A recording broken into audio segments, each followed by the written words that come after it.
अस्सलामुअलैकुम, आप देख रहे हैं GTV न्यूज और मैं हूं गौहर इरशाद और मैं हूं जवेरिया अली। बुलेटिन का आगाज करते हुए अपडेट करेंगे आपको कि सरबराह NCOC की सिंध में लॉकडाउन के नफाज की मुखालफत। असद उमर का कहना है कि मुल्क बंद करके वबा का मुकाबला नहीं किया जा सकता। अमवात और केसेस में थोड़ी सी कमी आती है तो लोग समझते हैं कि कोरोना खत्म हो गया। वायरस से बचने का वाहिद हल सिर्फ और सिर्फ एहतियात है। सूबाई हुकूमत बंदिश के बजाय SOPs पर अमल दरामद यकीनी बनाए। कोरोना की बिगड़ती सूरत हाल में सिंध हुकूमत की भरपूर मदद करेंगे। असद उमर ने वैक्सीनेशन के लिए 31 अगस्त की डेडलाइन भी दे दी है। बोले 1 सितंबर से वैक्सीन ना लगवाने वाले काम नहीं कर सकेंगे।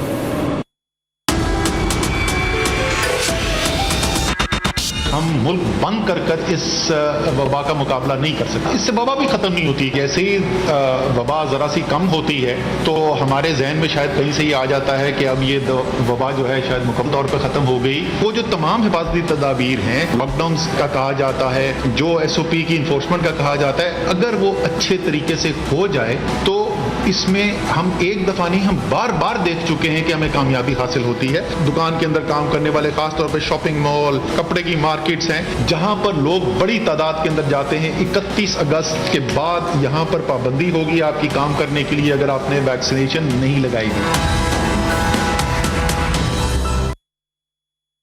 कराची में गुज़िश्ता 24 घंटों के दौरान कोरोना के मुस्बत केसेस की शरह 22.60 रिकॉर्ड की गई है। तर्जुमान महकमा सेहत के मुताबिक कराची में एक रोज के दौरान 9,059 अफराद के टेस्ट किए गए, जिनमें से 2,047 अफराद के टेस्ट मुस्बत आ गए हैं। हैदराबाद में 24 घंटों के दौरान मुस्बत केसेस की शरह 8.82% रिकॉर्ड की गई। एक रोज में नए मरीज सामने आ गए हैं और सिंध भर में मजमूई तौर पर वायरस के मुस्बत आने की शरह 13.43% रिकॉर्ड की गई। सूबे में 24 घंटों के दौरान वबा में मुब्तला 43 मरीज इंतकाल कर गए और शहरियों की मुसलसल बेएहतियाती और गैर संजीदगी की वजह से आलमी वबा ने शिद्दत इख्तियार कर ली है। कराची की सरकारी और निजी अस्पतालों की सूरत हाल गंभीर हो गई है और मजमूई तौर पर शहर में 562 वेंटिलेटर्स मौजूद हैं, जिनमें से 343 पर कोरोना के मरीज जेर इलाज हैं। इसी पर मजीद बात करते हैं शारका कमाल से। जी शारका, अपडेट कीजिएगा। कराची के मुख्तलिफ सरकारी व निजी अस्पतालों में कोरोना वार्ड्स के लिए मुख्तलिफ वहाँ पे अस्पतालों की तादाद तो बिल्कुल ख़त्म हो चुकी है, बहुत कम हो चुकी है। अगर हम मजमूई तौर पे बात करें तो शहर में 562 वेंटिलेटर्स मौजूद है, जिसमें से 347 पर मरीज़ जो है वो मौजूद है, जबकि 215 वेंटिलेटर्स जो है अभी भी मरीजों के लिए गुंजाइश मौजूद है। जो मजमूई तौर पर सूरत हाल है, जो शहर के इतने बड़े सरकारी अस्पताल है जो कोरोना वायरस के लिए मुख्तस किए गए थे, वहाँ जहाँ जो है वो ख़त्म हो चुकी है। सिविल अस्पताल में भी जगह खत्म हो चुकी है। अस्पताल में तो इसका अमला भी जो है बहुत ज़्यादा मुतासर हुआ है, जिसके बायस तमाम OPDs भी बंद कर दी गई हैं। दूसरी जानिब जिला अस्पताल में भी जो है जगह नहीं थी, लेकिन आज जो है वहाँ से कुछ मरीज डिस्चार्ज हुए हैं, जिसके बाद वहाँ पे कुछ बेड्स की गुंजाइश बची है। जबकि फील्ड हम बात करें तो वहाँ पे भी बेड्स की गुंजाइश खत्म हो चुकी है। लियाकत नेशनल अस्पताल, इंडस अस्पताल, कतर अस्पताल, इन तमाम अस्पतालों में जो है वो जो कोरोना वार्ड्स के लिए ICU बेड्स थे वो बिल्कुल वहाँ पे मरीज जो मौजूद है, एक भी बेड दस्तियाब नहीं है। शिद्दत इख्तियार करता जा रहा है वायरस, मरीजों के लिए तादाद कम होती जा रही है। शहरों की वही गैर संजीदगी है। सिविल अस्पताल की हम बात करें तो यहाँ पे अमला भी काफ़ी ज़्यादा मुतासर हुआ है, OPDs भी, जबकि वैक्सीनेशन सेंटर्स में जो है कोरोना जो मरीज़ हैं वो वैक्सीनेशन रुझान भी कम होता जा रहा है। वैक्सीन लगाने के लिए कहा जा रहा है, लेकिन वैक्सीन नहीं लगाई जा रही। सूरत हाल बिगड़ती चली जा रही है, लेकिन शहरी मुसलसल बेएहतियाती कर रहे हैं। शारगा हमें अपडेट करेंगी, शुक्रिया आपका। सिंध हुकूमत की दरख्वास्त मुस्तरद। NCOC ने कराची समेत सिंध में लॉकडाउन की मुखालफत कर दी है। बॉल एक बार फिर साइंस सरकार की कोर्ट में आ पहुंची है। सिंध हुकूमत का आइंदा का लाहेमल क्या होगा, इस हवाले से बात कर लेते हैं ब्यूरो चीफ कराची जिले हैदर से। जिले हैदर, क्या सिंध हुकूमत लॉकडाउन की जानिब जाएगी या NCOC के फैसले पर सर तस्लीम खम करेगी? देखिए, ये पहला मौका नहीं है कि वफाक ने जो है वो सिंध की दरख्वास्त मुस्तरद करी हो। इससे कबल भी 2 माह कबल भी ये इस तरह की दरख्वास्त दी गई थी, जो कि वफाक ने मुस्तरद कर दी थी, लेकिन सिंध में मुकम्मल लॉकडाउन लगाया गया था। और इस दफा भी जो हमारी बात हुई, जो हमारे जराए वो ये कंफर्म कर रहे हैं कि इस मरतबा भी जो लॉकडाउन का कहा गया है, कल टास्क फोर्स का इजलास है जिसमें यह अहम फैसला किया जाएगा कि लॉकडाउन जो है वो मजीद सख्त किया जाएगा, खासतौर पर पब्लिक प्लेसेस पे। और इस बात पे भी जोर दिया जाएगा कि वो लोग जो ऑफिस में काम करते हैं या जो एम्प्लॉइज हैं किसी भी प्राइवेट या सरकारी या निजी ऑर्गेनाइजेशन में, उनके जो CEOs हैं उनको कहा जाएगा कि वो अपने एम्प्लॉयज को जो है वो वैक्सीनेशन कराएं। इसके अलावा जो SOPs है उसकी पाबंदी भी लाजमी कराई जाएगी। इस हवाले से तमाम लाइन एनफोर्समेंट एजेंसीज को भी ये हिदायत जारी कर दी गई है, लाइन ऑफ एक्शन दे दिया गया है कि वो सख्ती से जो है वो SOPs पे अमल दरामद कराया NCOC जाए। ने कराची समेत सिंध में लॉकडाउन की मुखालफत कर दी है। जिले हैदर अपडेट कर रहे थे, आपका शुक्रिया। और कराची में सूरत हाल अबतर है। कोरोना के फैलाव में तेजी आ रही है। कराची के 50% बिस्तर कोरोना मरीजों से भर चुके हैं और बीमारी बढ़ने से अस्पतालों पर दबाव भी बढ़ रहा है। कराची के हालात का बगौर जायजा ले रहे हैं। मैं थोड़ा फोकस कराची पे करना चाहूँगा क्योंकि जैसे आपको मालूम है कि वबा की तेज़ी इस वक्त खुसूसी तौर पे कराची में ज़्यादा दिख रही है और उसकी सूरत हाल ये है कि कराची में अगर हम टोटल सारे शहर को देखें तो तकरीबन 50% जो बेड्स हैं जो क्रिटिकल केयर के लिए हैं वो ऑक्यूपाइड हैं और अगर हम कुछ प्राइवेट हॉस्पिटल्स में देखें तो शायद उनके यहाँ दबाव इससे भी ज़्यादा है।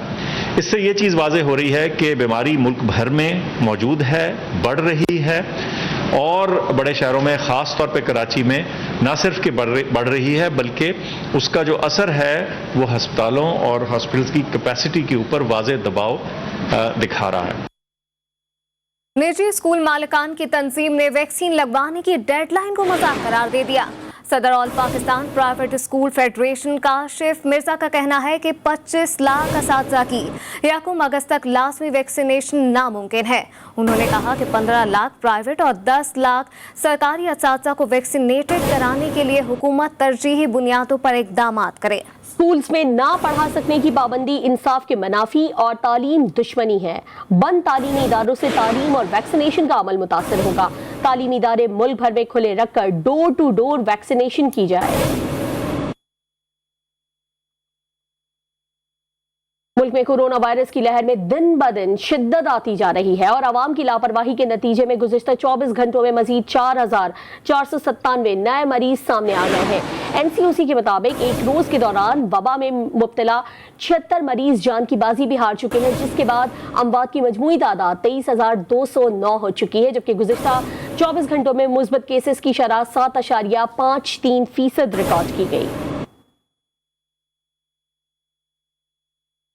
इस्लामाबाद में कोरोना के बढ़ते केसेस पर महकमा ज़िला सेहत को तशवीश।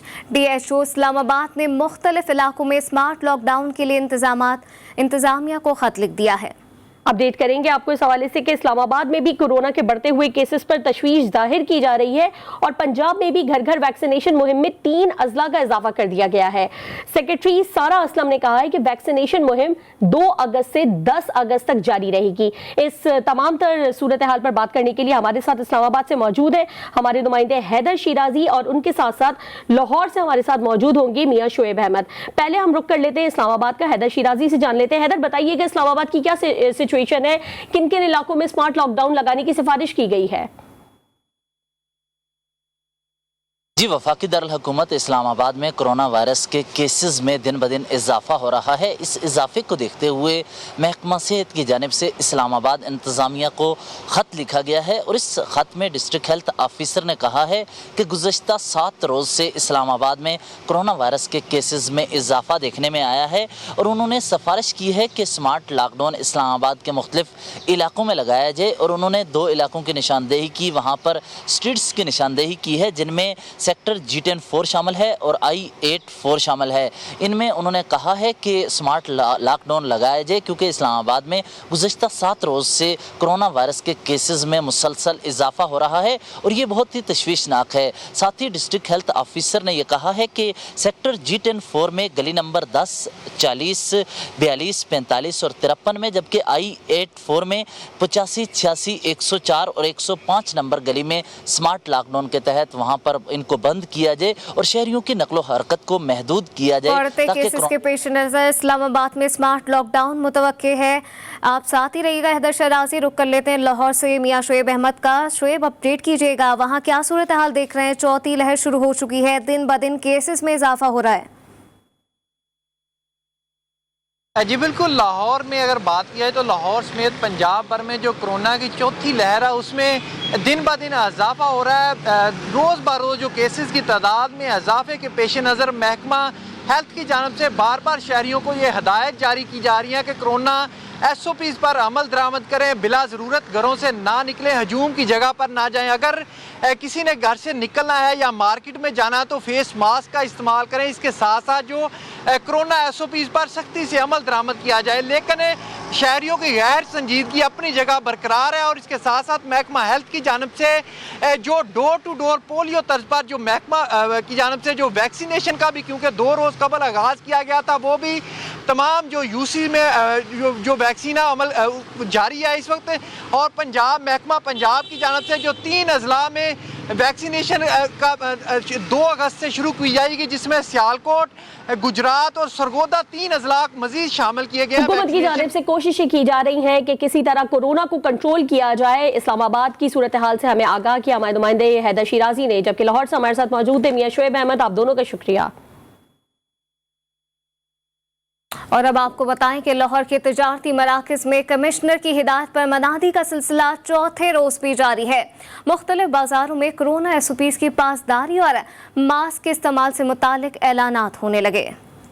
शहर भर में MCL के अफसरान और अमला शहरियों में मुफ्त मास्क तकसीम कर रहे हैं। कमिश्नर लाहौर के अहकामात के मुताबिक मास्क पोस्ट की तादाद में इजाफा किया जा रहा है। हॉल रोड, मून मार्केट, ठोकर न्याज बेग चौक, अचरा बाजार और GT रोड शादरा पर मास्क तकसीम किए जा रहे हैं।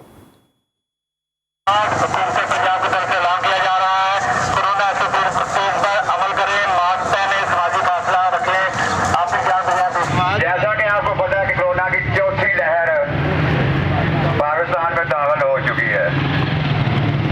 आप लोगों से गुजारिश है कि आपने मास्क जरूरी पहनना है। खैबर पख्तूनख्वा में door to door corona vaccination मुहिम इल्तिवा का शिकार हो गई है। लेडी हेल्थ वर्कर्स के बायकॉट की वजह से मुहिम शुरू नहीं हो सकी। महकमा सेहत के मुताबिक आज से 5 अजला में शुरू होने वाली घर घर वैक्सीनेशन मुहिम लेडी हेल्थ वर्कर्स के बायकॉट की वजह से शुरू ना हो सकी। LHWs के बायकॉट के बायस कल से शुरू होने वाली इंसदाद पोलियो मुहिम भी खतरे में पड़ गई है। पेशावर में 900 से ज़ायद लेडी हेल्थ वर्कर्स और लेडी हेल्थ सुपरवाइजर्स हैं। Welcome back. अपडेट करेंगे आपको वजीर आला सिंध की जेर सदारत एपेक्स कमेटी का तवील इजलास इख्तिताम पजीर। कमेटी का अफगानिस्तान की सूरत हाल के पेश नज़र सूबे में सिक्योरिटी इकदामात बढ़ाने का फैसला। वजीर आला ने इदारों को कलदम तंजीमों और शरपसंद अनासर की कड़ी निगरानी करने की हिदायत कर दी। ताज़ा तरीन सूरत हाल जानते हैं अपने नुमाइंदा खावर हुसैन से। जी खावर, मजीद क्या हम फैसले सामने आए हैं इस तवील और अहम इजलास में, और ये भी बताइएगा कि इजलास में कौन कौन शरीक था? जी, आज एक अहम इजलास वज़ीर आला सिंध की सदारत में हुआ है एपेक्स कमेटी का, जिसमें कानून नाफिज करने वाले इदारों के अहदेदारान ने शिरकत की। इसमें सूबे भर में अमन और अमान की सूरत हाल के हवाले से वज़ीर आला सिंध को ब्रीफिंग दी गई और बताया गया कि इस वक्त जो सूबे भर में सिक्योरिटी के सख्त इंतजाम किए गए हैं। वज़ीर आला ने मजीद सिक्योरिटी बढ़ाने की हिदायत करते हुए कहा कि अफगानिस्तान की सूरत हाल को देखते हुए तमाम जो तंजीमें हैं, कालादम तंजीमें, उन पर कड़ी नजर रखी जाए और जितनी भी तंजीमें जो शरपसंद अनासिर हैं उनकी निगरानी की जाए। वज़ीर आला ने सोशल मीडिया पर नफरत आमेज मवाद और दीगर मशकूक एक्टिविटीज पर नजर रखने की भी हिदायत की। उनका ये कहना था कि कुछ फितना वराना अनासिर नफरतों को बढ़ाने की कोशिश करेंगे। मुहर्रम अल हराम में जो किसी सूरत बर्दाश्त नहीं किया जाएगा। चंद उलमा के इजलास, उन्होंने कहा कि इसके बाद वो चंद उलमा से भी एपेक्स कमेटी के इजलास के हवाले से हमें आगाह कर रहे थे खावर हुसैन, आपका शुक्रिया। तालिबान से कोई सरोकार नहीं, हम सिर्फ अफगानिस्तान में अमन चाहते हैं। वज़ीर आज़म इमरान खान की अफगान सहाफ़ियों से गुफ्तगू। अफगान मसले का हल सिर्फ सियासी तरीके से मुमकिन है। पाकिस्तान की अस्करी और सियासी क़यादत इस मौक़िफ़ के साथ एक पेश पर है। ये गलत है कि पाकिस्तान को अस्करी इदारे कंट्रोल करते हैं। यकीन है कि अफगानिस्तान को बाहर से कंट्रोल नहीं किया जा सकता। अफगानों की तारीख रही है कि वो हमेशा से आज़ादी पसंद है। अफगानिस्तान अफगान रहनुमाओं का पाकिस्तान को अफगान बहरान का जिम्मेदार ठहराना अफसोसनाक है। मजीद कहते हैं कि हमने मुज़ाकरात के लिए तालिबान और अमरीका दोनों को कायल किया। खत्ते का कोई मुल्क पाकिस्तानी कोशिशों से बराबरी का दावेदार नहीं हो सकता। अगर अफगान अवाम समझते हैं कि तालिबान को हुकूमत में नहीं होना चाहिए तो अमरीकी हिमायत से जंग जारी रखें। What the Taliban are doing or not doing has nothing to do with us. All we want is that there should be peace in Afghanistan. Pakistan's interest is peace there. I always believed that eventually there will have to be a political settlement in Afghanistan. The Pakistan army has stood by my government in every way. There is no difference. We believe that Afghanistan can never be controlled from outside. Afghanistan has a history. Throughout history, Afghans are the most independent people. So you can't control Afghanistan from outside. Now you have a choice. Either this American-backed military solution, you can continue, because if you feel that Taliban are not someone you want to have in part of your government, you can keep on the course of a military solution. But everyone knows it's not possible anymore. और भारत अमन नहीं चाहता क्योंकि वो RSS के नजरिए के जेर तसल्लुत है। आरएसएस भारत में अक़लियतों के साथ बुरा सलूक कर रही है। यही मुहरिकात पाक भारत अमन में बड़ी रुकावट है। वजीर आजम की अफ़गान मीडिया नुमाइंदों के सेशन में गुफ्तगू। इमरान खान ने एक बार फिर कश्मीर के लिए आवाज़े हक बुलंद की। कहा, मोदी ने यकतरफा तौर पर मकबूजा कश्मीर की हैसियत तब्दील की, जिससे कश्मीरियों पर जुल्म और बर्बरियत के नए बाब का आगाज हुआ। 5 अगस्त के इक़दाम की वापसी तक भारत से बातचीत मुमकिन नहीं। इक़दाम की वापसी तक अफगान अमल में भी भारतीय शमूलियत कबूल नहीं। The Pakistan Army has fully backed all my initiatives towards India for peace. It's India that refuses to have peace, because India today is controlled by the RSS ideology, which is anti-Pakistan and anti-Muslim. And it is shown in what they have done in Kashmir. And if all you have to do is see what happens in India to the Muslims, but also other minorities like Christians, they feel because of this Hindutva RSS ideology. That is what is coming in the way of us peace with India. But on 5th August 2019, India took away that statehood, that special status of Kashmir. So from then onwards, Pakistan has broken off all diplomatic relationship with India. And unfortunately, until they restore that statehood, we cannot really have a trilateral talk. कप्तान सरकार अफगान मुहाजिरीन को पनाह देने से इंकारी। वजीर मुमलिकत फर्रुख हबीब भी पड़े सब पर भारी। इस्लामाबाद की तकरीब में खिताब के दौरान अफगान मुहाजिरीन को पाकिस्तान आने की ऑफर दे डाली। कहा, माजी में भी अफगान भाइयों को पाकिस्तान में जगह दी, आज भी हमारे दिल और दरवाजे अफगान भाइयों के लिए खुले हैं। अफगानिस्तान में जो भी अवामी हुकूमत होगी हम सपोर्ट करेंगे। हम हर कीमत पर अफगानिस्तान में अमन चाहते हैं। वजीर आजम, वजीर खारजा और वजीर दाखिला समेत कई वज़रा बारहा अफगान मुहाजिरीन को पाकिस्तान में पनाह देने से इनकार कर चुके हैं। जो अफगान मीडिया है उनका ये किरदार होना चाहिए कि आप इन पॉजिटिव एस्पेक्ट्स को जाकर वहां पर उजागर करें, और जो पाकिस्तान की मैं समझता हूं कि एक खुले दिल के साथ एक डिटर्मिनेशन है, एक कमिटमेंट है पुरअमन अफगानिस्तान के हवाले से, उसको उजागर करें। क्योंकि पाकिस्तान भी वो मुल्क है जो अफगान जंग के अंदर मुतासर हुआ। मैं समझता हूं कि war is no solution any more, लिहाजा हमने जो है वो अमन को मौका देना है।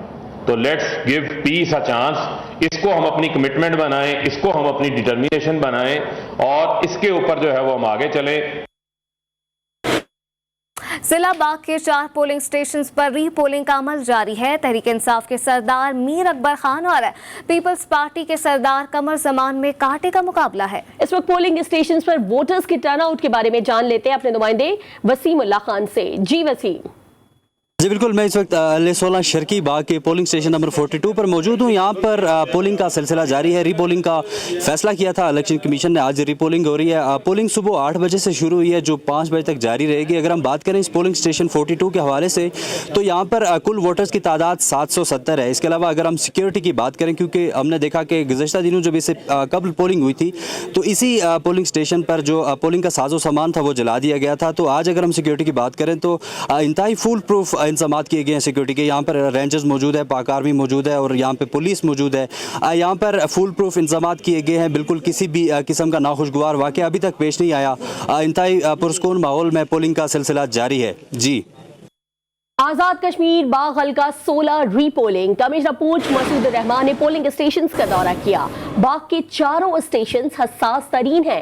सिक्योरिटी का सख्त निजाम रखा गया है। 3 लेयर सिक्योरिटी रखी गई है, जबकि पुलिस लीड कर रही है। रेंजर्स और फौज भी मौके पर ही मौजूद हैं। यहाँ पर हमारी 3 लेयर सिक्योरिटी है। First security Azad Kashmir police commandos की है, सेकंड जो लेयर सिक्योरिटी है वो पाकिस्तान रेंजर्स की है, और थर्ड जो लेयर है सिक्योरिटी की वो पाकिस्तान आर्मी की है। तमाम लोगों को हमने पूरे इलेक्शन प्रोसेस के दौरान भी इस चीज़ को इंश्योर किया है कि जो वोटर का हक़ रायदही है उसको आज़ादाना तौर पे इस्तेमाल करने में जो है वो रियासत उसको पूरी प्रोटेक्शन देगी। 5 बजे यहाँ पे काउंटिंग होने के बाद जो है वो जो बैग्स हैं ये डिस्ट्रिक्ट रिटर्निंग ऑफिसर के ऑफिस में लाए जाएंगे। वहाँ पे फाइनल काउंटिंग होगी, मुलाजमीन के रिजल्ट शामिल करके, और LA-16 का जो रिजल्ट है इंशाल्लाह वो फाइनल आ जाएगा। वज़ीर-ए-आज़म इमरान खान ने MLA हल्का 36 और PP 38 सियालकोट में माफिया के खिलाफ जमकर डटकर मुकाबला करने और जानदार कैंपेन से नून लीग को शिकस्त का मजा चखाने पर डॉक्टर फिरदौस आशिक अवान को शाबाश दी।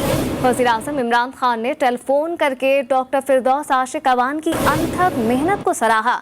इमरान खान ने कहा कि डॉक्टर फिरदौस आशिक अवान ने जिस तरह पुरआज़्म होकर इलेक्शन लड़ा और माफिया के बड़े बुत को धूल चटाई है, PTI के लिए बहुत बड़ी कामयाबी है। वज़ीर आज़म ने मजीद कहा कि PTI पंजाब से नून लीग का मुकम्मल सफाया कर रही है। फिरदौस आशिक अवान ने अपने ट्विटर पैगाम में लिखा कि जिस तरह वज़ीर आज़म इमरान खान और वज़ीर आला उस्मान बुज़दार ने मुझ पर एतमाद किया और 2 अहम टास्क सौंपे, उस पर वो उन दोनों की शुक्रगुजार है।